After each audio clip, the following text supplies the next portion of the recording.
একটা খবর না দিলে হচ্ছে না।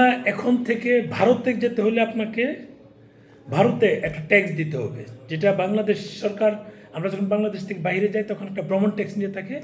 ভারতেও সেটা শুরু হচ্ছে আগামীকাল থেকে। আজকে আমি যে সূত্র থেকে আপডেট পেলাম, এটা আমাকে জানানো হলো আগামীকাল থেকে 200 রুপির সমপরিমাণ আপনাকে ট্যাক্স দিতে হবে। এবার মানে ভারতে এখন যেতে হলে আপনাকে ভ্রমণ ট্যাক্স দিতে হবে। এটা কিসের আওতায় নিচ্ছে জানি না, তবে সেটা নিবে আগামীকাল থেকে। এই আপডেটটা পেলাম।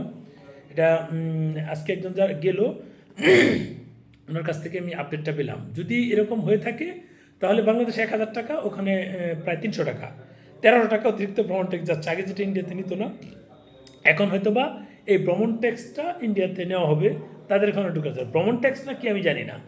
কালকে যদি নেয় এবং কালকে যদি এরকম কোনো আপডেট পাই তাহলে এটার প্রকৃত আপডেটটা দিব। ভালো থাকবেন, শেয়ার দেন ভিডিওটা।